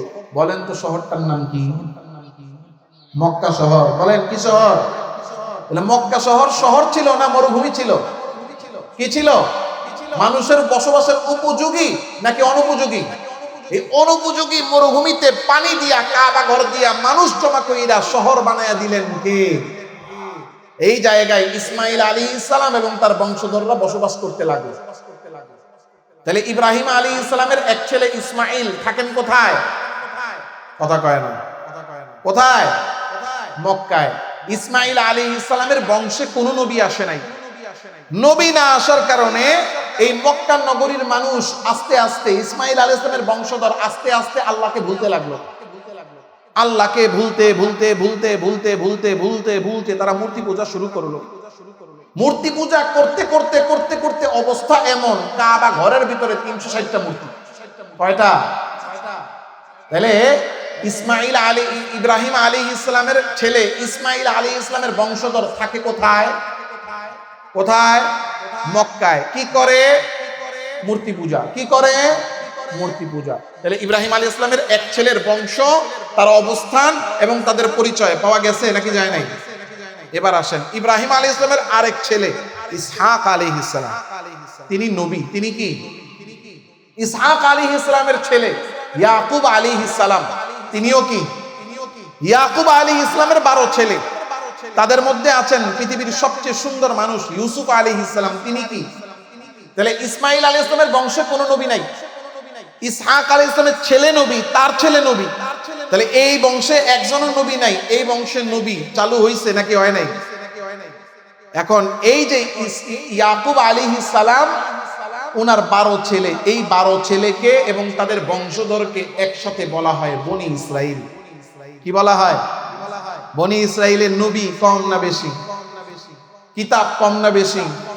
ক্ষমতা কম না বেশি? রিজিক কম না বেশি? এই যে বনি ইসরাইলে এত নবী, এই নবীরা আসেন, এই যে তাদের কাছে এত কিতাব, এই কিতাবগুলো তারা পড়েন। কি পড়েন? ইউসুফ আলাইহিস সালামের কাছে তার উম্মতরা যায় বলে, ও ইউসুফ, আল্লাহ তাআলা রব্বুল আলামিন আপনাকে সবচেয়ে সুন্দর বানাইছে, আল্লাহর কাছে আপনার কত মর্যাদা। ইউসুফ আলাইহিস সালাম বলেন, তোমরা আমার সৌন্দর্য দেখা মনে করো আমার মর্যাদা বেশি। আরে আল্লাহর কাছে আমার মর্যাদা কিছুই না, আল্লাহর কাছে সবচেয়ে মর্যাদাবান তো তিনি, আখেরি জামানার আখেরি নবী হবেন যিনি। দাউদ আলাইহিস সালামের কাছে তার উম্মতেরা যায় বলেন, ও দাউদ, আল্লাহ আপনাকে কত সুন্দর কণ্ঠ দিয়েছেন, আপনার কণ্ঠ শুনে মাছ আর পিপিলিকারা গর্ত থেকে সমুদ্রের তলদেশ থেকে চলে আসে। আল্লাহর কাছে আপনার মর্যাদা কত বেশি, কত বেশি। হযরত দাউদ আলাইহিস সালাম বলেন, আরে আমার কণ্ঠ শুনে তোমরা ভাবতেছো আমার মর্যাদা বেশি, আমার মর্যাদা আর কতটুকু, আল্লাহর কাছে সবচেয়ে মর্যাদাবান হবেন তিনি, আখেরি জামানার আখেরি নবী হবেন যিনি। হযরত সুলাইমান আলাইহিস সালামের কাছে তার উম্মতেরা যায় বলে, ও সুলাইমান, আল্লাহ তাআলা আপনাকে কত ক্ষমতা দিয়েছেন, আপনার মর্যাদা আল্লাহর কাছে কত বেশি। হযরত সুলাইমান আলাইহিস সালাম বলেন, আরে আমার ক্ষমতা দেখে তোমরা মনে করো আমার মর্যাদা বেশি, কিন্তু আল্লাহর কাছে আমার মর্যাদা নয়, মর্যাদাবান সবচেয়ে বেশি তিনি, আখেরি জামানার আখেরি নবী হবেন যিনি। মুসা আলাইহিস সালামের কাছে যায় বলেন, মুসা আপনি কালিমুল্লাহ, জমিনে থেকে আল্লাহর সাথে সরাসরি কথা বলেন, কত মর্যাদা আপনার আল্লাহর কাছে। বলেন, আরে আমি কালিমুল্লাহ বলে তোমরা ভাবো আল্লাহর কাছে আমার মর্যাদা সবচেয়ে বেশি? না, আল্লাহর কাছে সবচেয়ে বেশি মর্যাদাবান তিনি, আখেরি জামানার আখেরি নবী হবেন যিনি। হযরত ঈসার কাছে যাইয়া তার উম্মতেরা বলে, আল্লাহ আপনাকে বাবা ছাড়া নিজের হুকুমে পাঠাইছেন, আপনি রূহুল্লাহ, আপনার মর্যাদা আল্লাহর কাছে কত বেশি। এবার হযরত ঈসা বলেন, আরে আমার মর্যাদা দেখে তোমরা এত আশ্চর্য হও, আল্লাহর কাছে সবচেয়ে মর্যাদাবান তিনি, আখেরি জামানার আখেরি নবী হবেন যিনি। তাহলে সবচেয়ে বেশি মর্যাদাবান আখেরি নবী, তার মর্যাদাটা কেমন হবে? এবার বনি ইসরাইলের কাছে আসমানি কিতাব আছে না নাই? কয়টা? জোরে কর, কয়টা? এবার তাওরাত খুলে, জাবুর খুলে, ইনজিল খুলে, খুইলা খুইলা তারা তাওরাতে পড়ে, জাবুরে পড়ে, ইনজিলে পড়ে, কি পড়ে? আখেরি জামানার আখেরি নবীর মর্যাদা সবচেয়ে বেশি হবে। কেমন মর্যাদা হবে? আরে আখেরি জামানার আখেরি নবী তিনি শুধু নবী না, তিনি আমার আল্লাহর পক্ষ থেকে সমস্ত নবীদের সরদার হবেন। আখেরি জামানার আখেরি নবীর মর্যাদা এত বেশি, তিনি শুধু নবী না, সমস্ত নবীদের ইমাম হবেন।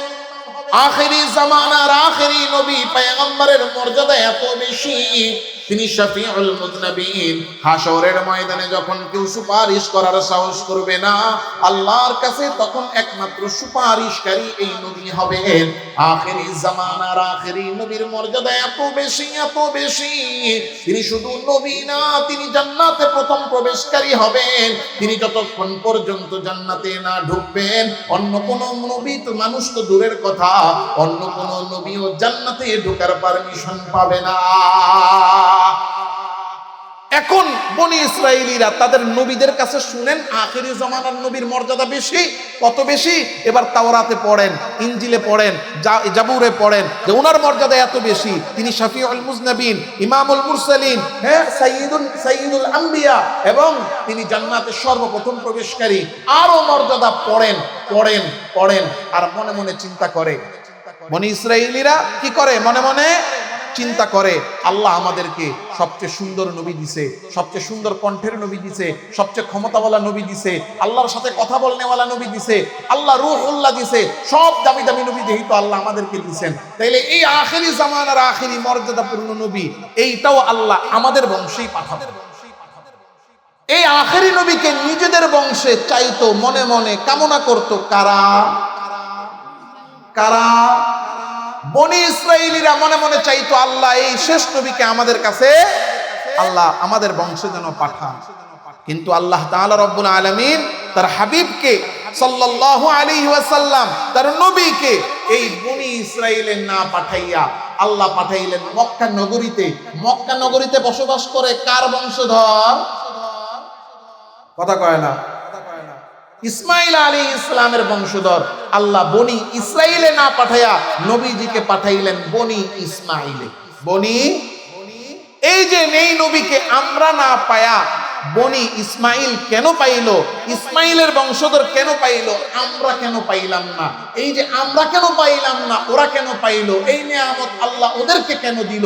শুধুমাত্র নিজেরা পাইলাম না, ওরা কেন পাইল, ওরা কেন এত সম্মানিত নবী পাইল? এই হিংসার কারণে ওরা জানতো মুহাম্মদ সত্য নবী, চিনার পরেও জানার পরেও নবীজির উপর ঈমান আনে নাই, ইসলাম গ্রহণ করে নাই। শুধুমাত্র কিসের কারণে? শুধুমাত্র হিংসার কারণে। আমার কথা না আল্লাহর কথা? ওয়াদ্দ কাসীরুম মিন আহলিল কিতাবি লাউ ইয়ারুদ্দুনাকুম মিন বাদি ঈমানিকুম কুফফারা হাসাদাম মিন ইনদি আনফুসিহিম মিন বাদি মা তাবায়্যানা লাহুমুল হক। আল্লাহ তাআলা রব্বুল আলামিন বলেন, এই যে আহলে কিতাব বনি ইসরাইলীরা চিনতো জানতো মুহাম্মদ সত্য নবী, চিনার পরেও জানার পরেও ওরা মুহাম্মাদুর রাসূলুল্লাহর উপর ঈমান আনে নাই। কেন আনে নাই? ঈমান না আনার আর কোনো কারণ ছিল না, কারণ একটাই, কারণ হলো ওদের মনের মধ্যে ছিল কি? ওরা চিনতো মুহাম্মাদুর রাসূলুল্লাহ সত্য নবী, চিনার পরেও জানার পরেও নবীজির উপর ঈমান আনে নাই। কেন আনে নাই? কিসের কারণে আনে নাই? শুধু একটা কারণ, অন্তরের মধ্যে কি ছিল? হিংসার কারণে মানুষ ঈমান থেকে বঞ্চিত হয়, হিংসার কারণে মানুষের অন্তর থেকে ঈমান বের হয়ে যায়, হিংসার কারণে একটা মানুষের জীবন থেকে সুখ শান্তি নাই হয়ে যায়। এখন প্রশ্ন আসতে পারে, হুজুর বনি ইসরাইলীরা যে চিনতো মুহাম্মদ সত্য নবী, এটার প্রমাণ কি? এই প্রশ্নটা আসতে পারে কি পারে না? এই প্রশ্নটা আসতে পারে কি পারে না? নবীজি সাল্লাল্লাহু আলাইহি ওয়াসাল্লাম যে সত্য নবী, এটার প্রমাণ কি? এটার প্রমাণ হলো কুরআনুল কারীমের 18 নম্বর সূরা, সূরাতুল কাহফ। বলেন কি সূরা? সূরাতুল কাহফ। কাহফ শব্দের অর্থ গুহা। আল্লাহ তাআলা রব্বুল আলামিন নবীজি সাল্লাল্লাহু আলাইহি ওয়াসাল্লাম যে সত্য নবী, এটার প্রমাণ দিয়েছেন সূরাতুল কাহফে। ইহুদিরা, খ্রিস্টানরা, বনি ইসরাইলীরা জানতো, এটার প্রমাণ সূরা কাহফ। নবীজি সাল্লাল্লাহু আলাইহি ওয়াসাল্লাম যখন নবী হইলেন, মক্কার মানুষকে ইসলামের দাওয়াত দিতে লাগলেন। আল্লাহ কোরআন নাজিল করেন, আর সেই কোরআন নবীজি শুনান বনি ইসরাইলিয়া মক্কার লোকদেরকে, আর শুনায়া বলেন যে এটা আল্লাহর ওহী, আমি আল্লাহর নবী। মক্কার মানুষ আল্লাহকে চিনে না, মক্কার মানুষ জান্নাত চিনে না, জাহান্নাম চিনে না, আখিরাত চিনে না। কারণ 2000 বছর আগে ইসমাঈল আলাইহিস সালাম দুনিয়া থেকে চলে গেছেন। এই 2000 বছরে এখানে কোনো নবী আসে নাই। নবী না আসার কারণে তারা আল্লাহকে ভুলতে ভুলতে তারা সব মূর্তি পূজায় ঢুকছে। এমন মূর্তি পূজা শুরু করছে, কাবা ঘরের ভিতরে 360টা মূর্তি।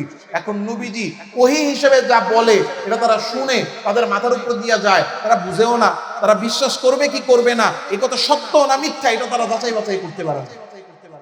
এখন মক্কার সব নেতারা বসে গেছে, মুহাম্মদ যে আমাদেরকে কোরআন শোনায় আর বলে এটা ওহী, এটা ওহী, এটা ওহী, আসলে ওহী কিনা আমরা কেমনে বুঝবো? মুহাম্মদ সত্য বলে না মিথ্যা বলে, এটা কেমনে আমরা, এটা প্রমাণ কেমনে পাবো? কথা কয় না। প্রশ্নটা কি যৌক্তিক না অযৌক্তিক? একজন এসে একটা কথা বলতেছে, সারা জীবনে এই কথা শুনি নাই, মুহাম্মদ যা বলে জীবনে শুনি নাই। ও 40 বছর বলে নাই, 40 বছর আমাদের মধ্যে পার করার পরে এখন আইসা বলে ও নাকি নবী, ওরে নাকি আল্লাহ ওহী পাঠায়। কি এখন এই কথাগুলো সত্য না মিথ্যা, এটার প্রমাণ কেমনে পাবো? এখন তারা চিন্তা করতে লাগলো মুহাম্মদের কথাটা কেমনে পরীক্ষা করা যায়, সাল্লাল্লাহু আলাইহি ওয়াসাল্লাম। এখন সব পরামর্শে বসছে। বসার পরে একজন দাঁড়ায় বলতেছে, মুহাম্মদ যে বলে সে আল্লাহর নবী, তার কাছে আল্লাহর ওহী পাঠায়, তাহলে এটা পরীক্ষা করা দরকার। কিভাবে করব? এটা পরীক্ষা করার জন্য ওহীর ইলম আছে এমন লোক লাগবে। একজন ডাক্তারের পরীক্ষা আমি আপনি নিতে পারবো না, ডাক্তার লাগবে। ইঞ্জিনিয়ারের পরীক্ষা আমি আপনি নিতে পারবো না, ইঞ্জিনিয়ার লাগবে। একজন আলেমের পরীক্ষা আমি আপনি নিতে পারবো না, আলেম লাগবে। কথা কয় না? আমাদের দেশে আলেম লাগেনি, লাগে না। মসজিদের ইমাম সাহেব নিয়োগ দিবে, বাস আমি সভাপতি, আমি সেক্রেটারি, আমরা কমিটি, আমরা এলাকার নেতা, আমরাই নিয়োগ দিয়ে ফেলো। এক ইমাম সাহেব এক মসজিদে ইমাম নেবে, ইন্টারভিউ দিতে গেছে একজন আলেম, অনেকেই গেছে, গিয়া দেখে ইন্টারভিউ বোর্ডের মাঝখানে প্রধান বিচারক মসজিদের সভাপতি সাহেব, ডান পাশে অ্যাসিস্ট্যান্ট হলো সেক্রেটারি সাহেব, বাম পাশে অ্যাসিস্ট্যান্ট হলো ক্যাশিয়ার সাহেব, এরপরে সিরিয়ালে একজন একজন করে কমিটির লোকজন সবাই বসা, ওনারা পরীক্ষা নিবে। এখন যিনি ইমামতির জন্য ইন্টারভিউ দিতে গেছেন ইমাম সাহেব আলেম, তিনি গিয়ে দেখতেছেন ইন্টারভিউ বোর্ডে কোনো আলেম নাই। যাক, এরপর আল্লাহর উপরে ভরসা করে কি না কি প্রশ্ন করে, কি উত্তর দিমু, একটু ভয়ে ভয়ে। এখন সভাপতি সাহেব প্রশ্ন করে, হুজুর আপনি তো আমাদের ইমাম হবেন, যদি আল্লাহ কবুল করে হব। আচ্ছা ঠিক আছে হুজুর, বেশি কিছু জিজ্ঞাসা করবো না, আপনারা আলেম মানুষ, খালি এটা কোন কিয়ামতের আলামত কি? ইমাম সাহেবের ইন্টারভিউ বোর্ডে প্রশ্ন করছে, কি প্রশ্ন করছে? কিয়ামতের। ইমাম সাহেব হুজুর কতক্ষণ নিজে ইন্টারভিউ দিতে আসছে, আলেম কতক্ষণ চুপ থাইকা মাথাটা উঠায় কয়, এই যে আমি ইমামতির জন্য ইন্টারভিউ দিতে আসছি আর আমার ইন্টারভিউ আপনারা নিতেছেন, এটাই কিয়ামতের সবচেয়ে বড় আলামত। কথা কন না কে? হ্যাঁ, হুজুরের কি লাগবে না লাগবে এগুলো সব নির্ধারণ করি আমরা, কারে হুজুর হিসেবে রাখবো কারে কখন বাদ দিব এগুলো হিসাব করি আমরা। আর এরপরও কিছু মানুষ ভদ্র আছে, কাউরে রাখার সময় দুই চারজন আলেমরে ডাকে পরামর্শ করে, কিন্তু বিদায় দেওয়ার সময় আর আলেমদেরকে প্রশ্ন করে না। কথা কন না কে? সুদখোর সভাপতি তো ইমাম সাহেব সুদের বিরুদ্ধে বয়ান করছে, তো ইমাম খেদা। কথা কন না কে?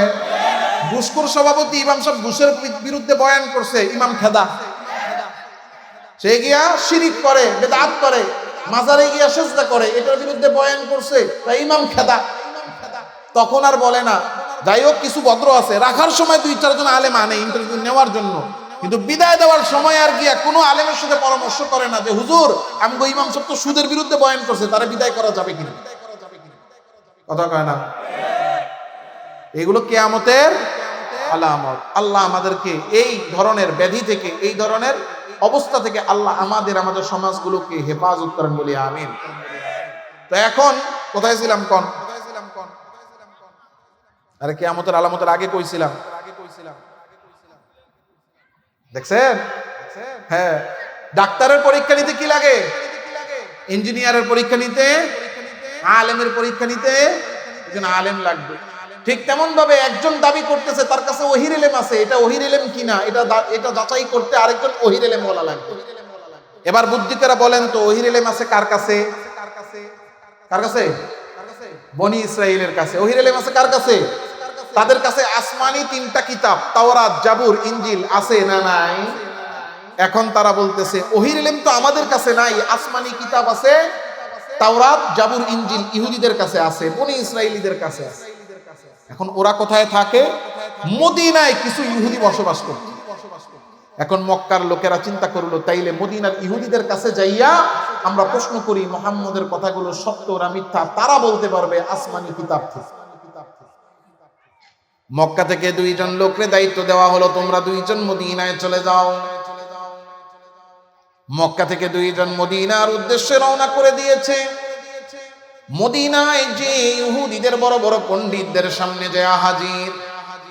ও ইহুদি পণ্ডিতেরা, আমরা মক্কার লোক বড় এক সমস্যায় পড়েছি, আমরা চাই তোমরা আমাদেরকে একটু সাহায্য করো। ইহুদিরা প্রশ্ন করে, কি সমস্যা, কি সহযোগিতা করব? বলে, আমাদের মধ্যে এক যুবক 40 বছর যাবত আমাদের মধ্যে আছে, সে কোনোদিনও নিজের কোনো কিছু দাবি করে নাই। 40 বছর হওয়ার পরে সে এখন আমাদেরকে নানা রকম তিলাওয়াত শোনায় আর বলে এইটা নাকি ওহী আর সে নাকি আল্লাহর নবী।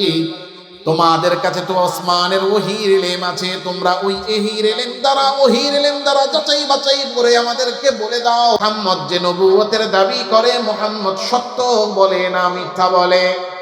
ইহুদিরা সব শুনে প্রশ্ন করে, তার নাম কি? বলে, তার নাম হলো মুহাম্মদ। বলে, তার বংশ কেমন? বংশ আমাদের মধ্যে উত্তম বংশ। দেখতে কেমন? এমন এমন। চরিত্রটা কেমন? আমাদের মধ্যে সর্বোত্তম চরিত্রের অধিকারী যার কারণে তার নাম দেওয়া হয়েছে আল আমিন। সব শুনে এবার ইহুদিরা বলে, আমরা তোমাদেরকে 3টা প্রশ্ন শিখাইয়া দিব, এই 3টা প্রশ্ন যাইয়া তোমরা মুহাম্মদকে করবা। মুহাম্মদ যদি এই 3 প্রশ্নের জবাব দিতে পারে, তাইলে মুহাম্মদ হলো সত্য নবী। আর মুহাম্মদ জবাব দিতে না পারলে বুঝে নিবা মুহাম্মদ মিথ্যাবাদী। মক্কার কাফেররা খুশি হয়ে গেছে, কারণ তারা মনে মনে ভাবতেছে মুহাম্মদ এই প্রশ্নগুলোর জবাব দিতে পারবে না। মদিনা থেকে মক্কায় আইসা এলাকার নেতা খেতা যা আছে সবাই নিয়ে দল বেঁধে চলে গেছে নবীজি সাল্লাল্লাহু আলাইহি ওয়াসাল্লামের দরবারে। নবীজির কাছে যাইয়া বলে, ইয়া মুহাম্মদ আজিবনা আন তালাত, ও মুহাম্মদ আমরা তোমার কাছে এসেছি। বলে কি জন্য এসেছ? বলে তুমি সত্য নবী না মিথ্যা নবী পরীক্ষা করার জন্য। বলে কেমনে পরীক্ষা করবা? বলে ও মুহাম্মদ আমরা তোমাকে 3টা প্রশ্ন করব, এই 3 প্রশ্নের জবাব যদি তুমি দিতে পারো তাইলে আমরা বুঝে নিব তুমি সত্য বলো, কিন্তু এই 3টা প্রশ্নের উত্তর যদি দিতে না পারো তাইলে বুঝে নিব তুমি মিথ্যাবাদী, আমরা তোমারে পরিত্যাগ করব। নবীজি প্রশ্ন করেন, ঠিক আছে সালুনি, যা ইচ্ছা প্রশ্ন করো, কি প্রশ্ন করতে চাও? তারা বলতে লাগলো, আখবিরনা আনিল ফিতয়ানিল্লাযীনা খারাজু মিন দিয়ারিহিম ওয়া কানা লাহুম শা'নুন আযীম। মক্কার কাফেররা প্রশ্ন করা শুরু করলো মুহাম্মদ। কয়েকজন যুবক আছে, এই যুবকরা নিজেদের ঘর থেকে বের হয়ে গেছে। এরপরে তাদের সাথে বড় আশ্চর্যজনক এক ঘটনা ঘটছে। আখবিরনা, আমাদেরকে বলো এই যুবকরা কারা এবং তাদের ঘটনাটা কি। 1 নম্বর প্রশ্ন হয়েছে নি? নবীজি বলেন ঠিক আছে, প্রশ্ন একটা পাইলাম, 2 নম্বরটা বলো। এবার প্রশ্ন করো। আখবিরনা আন রাজুলিন সাফারা মিনাল মাশরিকি ইলাল মাগরিব ওয়া কানা লাহুম শা'নুন। একজন ব্যক্তি আছেন যিনি পূর্ব থেকে পশ্চিম সারা পৃথিবী সফর করেছে, তারও একটা ঘটনা আছে, এটাও বলো। 2 নম্বর হয়েছে নি? বলে ঠিক আছে, 2য় প্রশ্নও পাইলাম, এবার 3য় প্রশ্ন করো। এবার প্রশ্ন করতেছে, আখবিরনা মা হুয়া রূহ, আমাদেরকে বলো রূহ জিনিসটা কি, রূহ কাকে বলে? নবীজি 3ও প্রশ্ন শুই না, এবার উত্তর দিচ্ছেন, ঠিক আছে প্রশ্নগুলা পাইলাম, উজিবুকুম গাদা, আগামী কালকে তোমাদের প্রশ্নের জবাব দিই। প্রশ্নের জবাব কবে দিবেন? এখন আমার সাথে বলেন, প্রশ্নের জবাব আগামীকাল দিব। বলেন বলেন প্রশ্নের জবাব, কথা মনে থাকবে? এটার সাথে আগেও কিছু লাগাইবেন না, পরেও কিছু লাগাবেন না, মাঝখানেও কিছু ঢুকাবেন না। প্রশ্নের জবাব, প্রশ্নের জবাব আগামীকাল দিব। আল্লাহ রাসূল বললেন আগামীকাল তোমাদের প্রশ্নের জবাব দিব। বলো ঠিক আছে, আমরা আগামীকাল আসবো। পরের দিন আসছে, ইয়া মুহাম্মদ আজিবনা আন তালাত, মুহাম্মদ আমাদের প্রশ্নগুলোর জবাব দাও। নবীজি সাল্লাল্লাহু আলাইহি ওয়াসাল্লাম জবাব কি নিজের থেকে দিবেন? নিবেন কার কাছ থেকে? বলতেছেন মা ওয়াল্লাহ, আমি তো জবাব দিতাম ওহির মাধ্যমে, আল্লাহ এখন ওহি পাঠায় না। ঠিক আছে আরেকদিন সময় নাও, কালকে আসি। ঠিক আছে, পরের দিন আসছে, এসে বলে আজিবনা, জবাব দাও। লামা ওয়াল্লাহ, আল্লাহ তাআলা তো এখন ওহি পাঠায় নাই, কিভাবে জবাব দিব? ঠিক আছে 2 দিন হয়ে গেছে, দান 3 দান, 3 দিন 3 দিন দাও, আরেকদিন সুযোগ দিলাম। আবার এসে বলে আজিবনা, আমাদের জবাব দাও।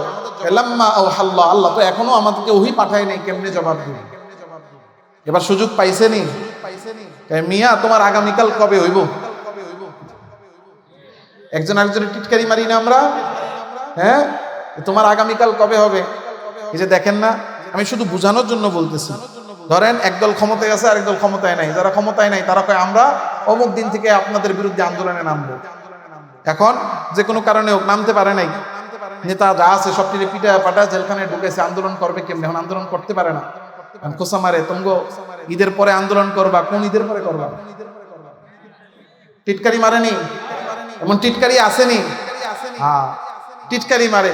তো আল্লাহ রাসূল সাল্লাল্লাহু আলাইহি ওয়াসাল্লামকে টিটকারি মারা শুরু করছে, তোমার আগামীকাল কবে আসবে? তোমার আগামীকাল কবে আসবে? কয়দিন লাগে আগামীকাল হইতে? কিন্তু 3 দিন 4 দিন 5 দিন 7 দিন 10 দিন হয়ে গেছে, ওহী নাজিল হয় না। 15 দিন পর্যন্ত ওহী বন্ধ। কয়দিন? এরপরে আল্লাহ তাআলা রব্বুল আলামিন জবাব হিসেবে কোরআনুল কারীমের এই সূরাতুল কাহফ আল্লাহ নাযিল করেছেন।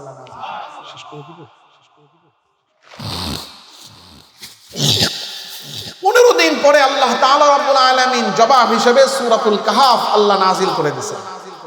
আল্লাহ তাআলা রব্বুল আলামিন বলতেছেন, আম হাসিবতা আন্না আসহাবাল কাহফি ওয়ার রাকিম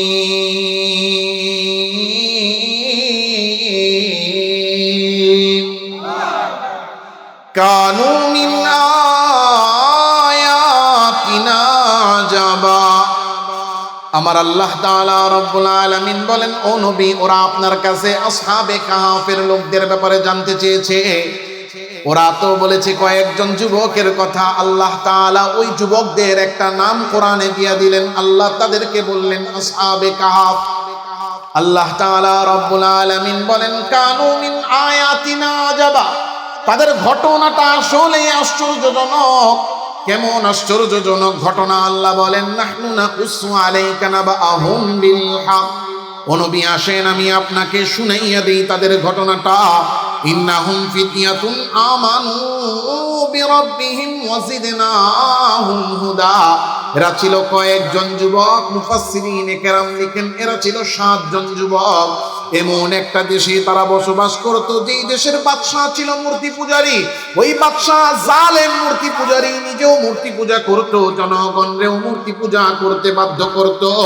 এমন ভাবে বাধ্য করত যে সে নিজে একটা বড় মূর্তি বানাইতো, মূর্তির পাশে নিজে বইসা থাকতো।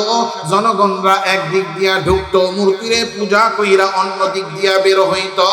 কেউ যদি মূর্তি পূজা করতে অস্বীকার করত, তার উপরে নির্যাতনের স্টিম রোলার চালানো হতো। এই মূর্তি পূজারী বাদশার মূর্তি পূজারীদের দেশের মধ্যে এই 7 জন যুবকের অন্তরে ঈমানের নূর প্রবেশ করাইয়া দিলেন কে? 7 জন যুবক ঈমান এনেছে। বাদশার কানে আওয়াজ গেছে, বাহিনী পাঠাইয়া দিছে, এরা মূর্তি পূজা ছেড়ে ঈমান আনছে, যা এদেরকে ধরে আন। বাদশার বাহিনী চলে গেছে এই যুবকদেরকে ধরার জন্য। এখন যুবকরা পরামর্শ করে, খবর পাইছে আমাদেরকে গ্রেফতার করবে, পরামর্শ করে কি করা যায়। তো সবাই পরামর্শ করতেছে কি করব কি করব। বলে একজনে বলে গ্রেফতার হইলে হমু, সমস্যা নাই, ঈমান ছাড়মু না। বলে গ্রেফতার হইলে এমনও তো হইতে পারে এত নির্যাতন করবে যে আমাদের 7 জনের মধ্যে একজনও যদি ঈমান ছেড়ে দেয় তাইলেই তো ক্ষতিগ্রস্ত। কথা বলে না। এজন্য কেউ যেন ঈমান হারা না হয়, এই জন্য প্রয়োজনে দেশ ছাড়া লাগলে দেশ ছাড়বো, কিন্তু ঈমান ছাড়বো। 7 জন যুবক সিদ্ধান্ত নিয়ে এবার নিজেদের দেশ ছেড়ে ঈমান বাঁচানোর জন্য বের হয়ে গেছে। বাদশার বাহিনীর কানে আওয়াজ আসলো, 7 যুবক ঈমান বাঁচানোর জন্য পালায়া যায়। বলে না না, এইভাবে পালাইতে দেওয়া যাবে না, খুঁজে ধরে আনো, আইনা গ্রেফতার করে আমার সামনে হাজির করো। যুবকরা যেই দিকে বাহিনী ধাওয়া করে পিছনে সেই দিকে। কিছু দূর যাওয়ার পরে ক্লান্ত হয়ে গেছে, টেনশনেও পইরা গেছে। এইভাবে কতক্ষণ পালাইয়া বেড়াবো? বিশ্রামও দরকার, লুকানো দরকার। কোথায় লুকাবো? তাকায় দেখে সামনে একটা পাহাড়, আর পাহাড়ের একটা গুহা দেখা যায়। ইদ আওয়াল ফিতয়াতু ইলাল কাহফি ফাকালু রাব্বানা আতিনা মিন লাদুনকা রাহমাহ। 7 যুবক এই গুহার মধ্যে ঢুইকা গেছে।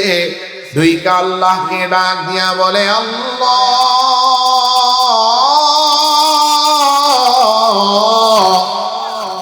ও মালিক, আমরা জানি না সঠিক করলাম না ভুল করলাম। ও আল্লাহ, আমরা এই গুহার মধ্যে ঈমান বাঁচানোর জন্য ঢুইকা গেছি, আপনি আমাদের উপর দয়া করেন। ওয়াহাইয়্যি লানা মিন আমরিনা রাশাদা। আর আমরা যদি ভুল করে থাকি, আপনি আমাদেরকে সঠিক পথ প্রদর্শন করেন। বান্দা যখন ঈমান বাঁচানোর জন্য নিজের চেষ্টার সর্বোচ্চ করে আল্লাহ তাআলা রব্বুল আলামিনের উপর ঈমান টিকানোর জন্য যখন গুহায় প্রবেশ করে আল্লাহকে দোয়া করে আল্লাহর কাছে সাহায্য চাইল, বান্দা সাহায্য চাওয়ার সাথে সাথে আমার আল্লাহ তাআলা তার রহমতের দরজা উন্মুক্ত করে দিলেন। আল্লাহ বলেন, ফাদরাবনা আলা আযানিহিম ফিল কাহফি সিনিনা আদাদা। আল্লাহ তাআলার রহমতের দরজা উন্মুক্ত হয়ে গেল। আল্লাহর রহমত এই যুবকদের উপর নাজিল হলো। এমন রহমত আল্লাহ নাজিল করলেন, এই টেনশনের মধ্যে, এই ভয়ের মধ্যে 7 যুবক ওই গুহার মধ্যে একটা আরামদায়ক নিদ্রায় তারা নিদ্রিত হয়ে গেলেন। 7 যুবকের চোখে আল্লাহ রহমতের ঘুম দান করলেন। এমন ঘুম তারা ঘুমাইলো, আল্লাহ তাআলা রব্বুল আলামিন বলছেন, সালাসা মিয়াতিন সিনিনা ওয়াজদাদু তিসআ। এক ঘুমে 309 বছর পার করে দিয়েছে। ঘটনাটা স্বাভাবিক না আশ্চর্য? প্রথম প্রশ্নের জবাব হয়েছে নাকি হয় নাই? আল্লাহ বলেন প্রথম প্রশ্নের জবাব দিয়া দাও। যে যুবকদের কথা জানতে চাইছে তারা হলো আসহাবে কাহাফের যুবক। এরা ঈমান বাঁচানোর জন্য ঘর থেকে বের হয়েছে, গুহায় ঢুকছে। আল্লাহ রহম করে তাদেরকে এক ঘুমে 309 বছর আল্লাহ পার করায় দিয়েছে। প্রথম প্রশ্নের জবাব হয়ে গেছে। এবার দ্বিতীয় প্রশ্ন। ওরা প্রশ্ন করছে এমন একজন ব্যক্তি যিনি পূর্ব থেকে পশ্চিম সারা পৃথিবী সফর করছে, তার ঘটনা বলো। তারা নাম বলতে পারে নাই, আল্লাহ নাম বলে দিলেন। নাম বলে দিলেন কে? ويسألونك عن ذي القرنين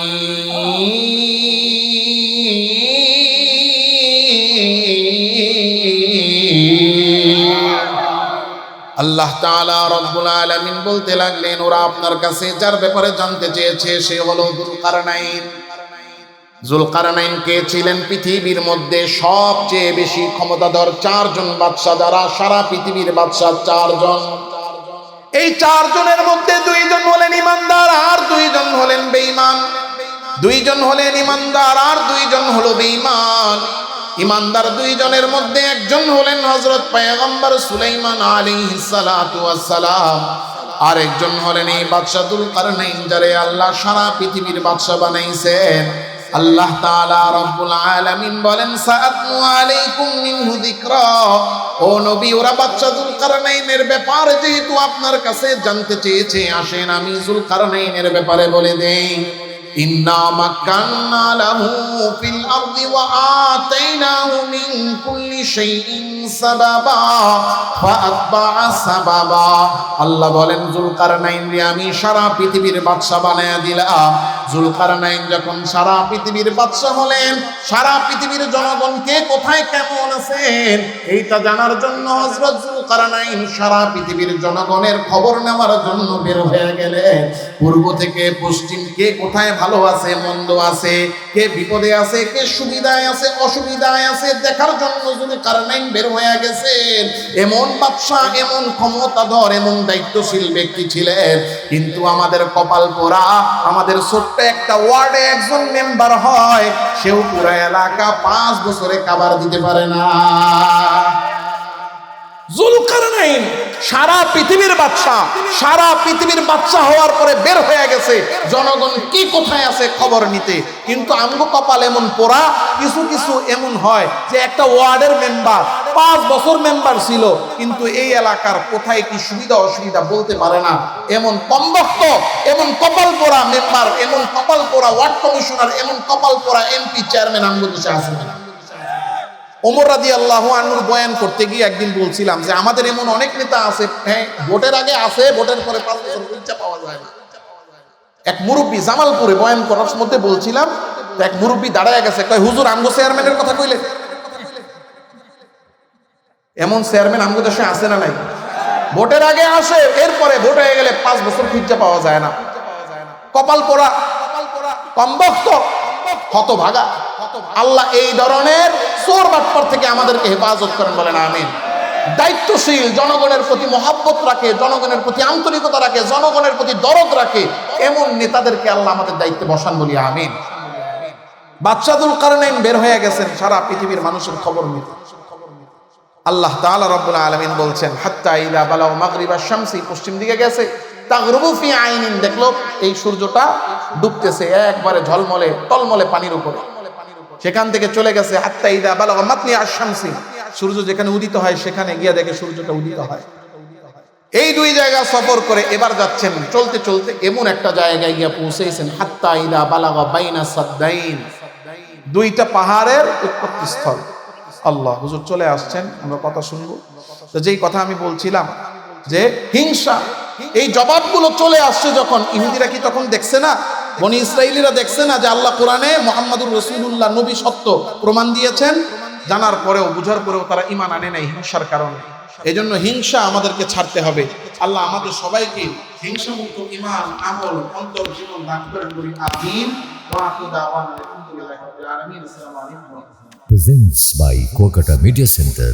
হক্কানি আলেমদের নিত্য নতুন ভিডিও পেতে আমাদের চ্যানেলটি সাবস্ক্রাইব করুন। কুয়াকাটা মিডিয়া সেন্টার, ইসলামিক বিনোদনের বিশ্বস্ত সঙ্গী।